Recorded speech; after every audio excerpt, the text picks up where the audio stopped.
The Verulam Temple Collapse site has now been declared a crime scene and handed over for criminal and Labour Department investigations.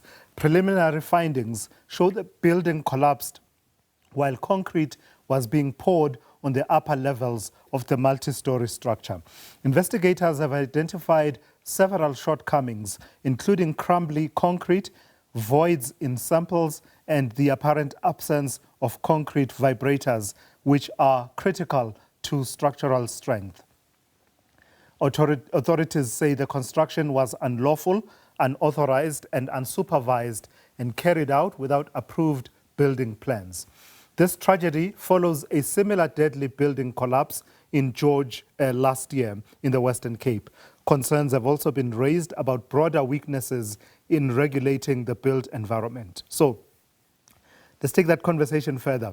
I'm joined by the CEO of the Council for the Built Environment, Dr Msizi Myeza. Good afternoon, Dr Myeza, and thank you for your time.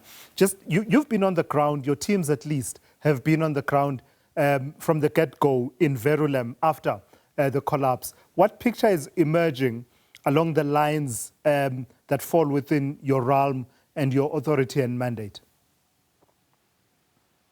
Good afternoon to Lasizwe, and thank you for having us. The picture on that site is a very disturbing site. It's a disturbing site because when construction work is undertaken, buildings should stand, and they should stand for centuries, if at least not. However, that building could not sustain itself while it was even under construction. And I think it is important to reconfirm what you just stated in the opening line, that there were a number of contraventions that were undertaken on that particular site. And I do think that that deprived us and the authorities to have the sight of what was currently happening, and at least at a minimum, enable the municipality and the inspectors to guide the construction process.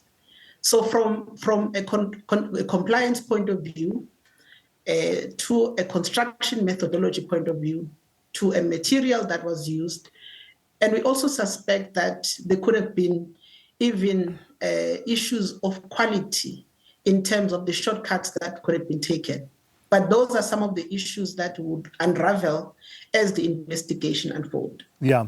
Which of the aspects disturbed you the most? I mean, we mentioned here the building is said to have collapsed while concrete was being added in the higher levels. That on its own, I suppose, symbolizes something in terms of the stability and strength of the structure. But we also talk about the absence of concrete vibrators, voids in samples. These are meaningless words to a layperson like me, but I suppose they mean something to you.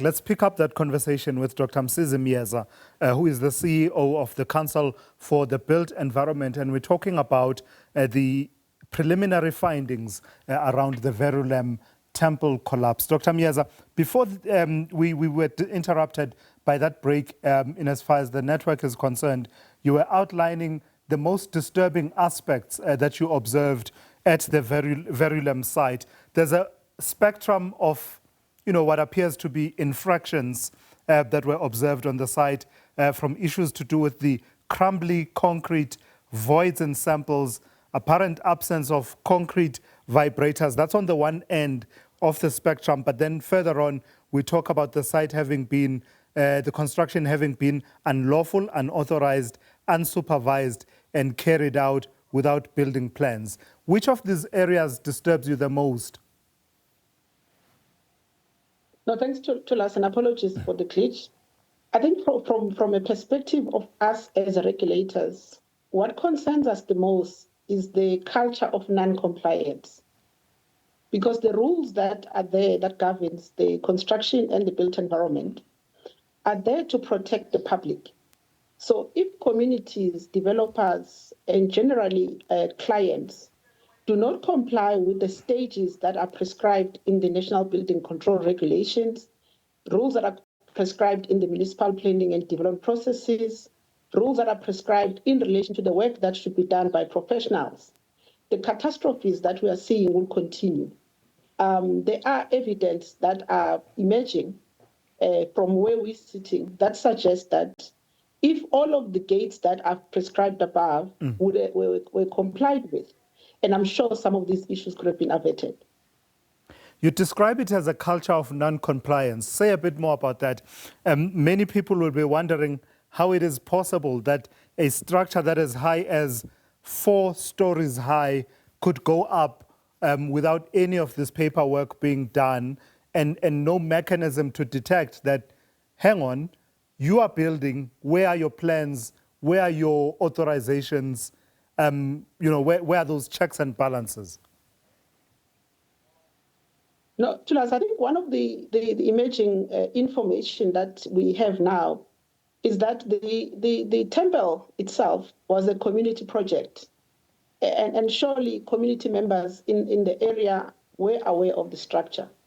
However, one of the emerging information from where we're sitting, we do accept that there might be issues of communities not being aware on what to look for. As such, in one of the recommendations that we are putting sharply in our interim report is the work that must be done urgently by municipalities across the country, working with tribal authorities, working with committees and communities at a basic level to say when you see a structure as a minimum that is being constructed, there must be a board that will actually detail the professional team, that will detail the developer, that will even tell you how long is this construction project will be. And that will give certainty from communities that the structure that is being constructed is actually legal. But the second issue, we are actually proposing that as part of professional continuous development programs, professionals who reside in particular areas, they have an obligation to ensure that when they see structures that are being constructed, they report them, because that will also assist Department of Labor if a structure is being built without adequate supervision to know that in a particular ward or in a particular area, there is a building that is being constructed and authorities can also visit. Those are some of the measures that are proactive that we think will actually avert some of these issues occurring across the country. Yeah, and of course we were saying that this comes shortly after the collapse in George in the Western Cape, which happened last year. And there were key lessons and learnings and revelations really that came through from the investigative work that you and others did with regard to that particular site.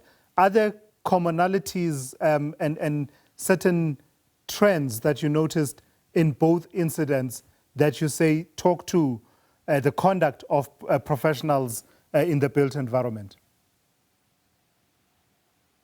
One of the commonalities that we picked up relates to the fact that that structure would have been designed by an architect.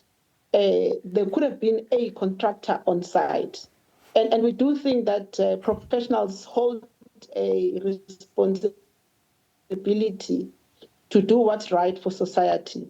And I think what we are concerned about is the participation of people who claim to be contractors or professionals who are not registered with any of the regulatory bodies and who are busy doing work in communities. And I think they are exposing communities to danger and public safety issues that we are seeing. And I think it's something that we want to encourage communities, clients to verify when someone says, I'm a professional in the built environment, request that that person provide you with the registration documentation. So just say a bit more as a parting shot on that. You can't be everywhere. You can't have your eyes everywhere. Construction work is being undertaken for individual, home building purposes, for commercial developments across the country. That's on the one end of the scale. Then there's the other end of the scale where I imagine if it's being undertaken, for instance, for socio-economic infrastructure development by government at various levels, perhaps there your eye could be cast better because there could be better openness and transparency. What are some of the mechanisms that you are thinking of introducing that would help you, even if you don't have your eye on the ground, but perhaps get to know who are these people that are undertaking work even in corners of South Africa where you are not able to have people on the ground? One of the things that we are doing, we are currently establishing a hotline which will be accessible to communities. It will be through WhatsApp correspondences where communities can report suspicious development or construction that is taking place.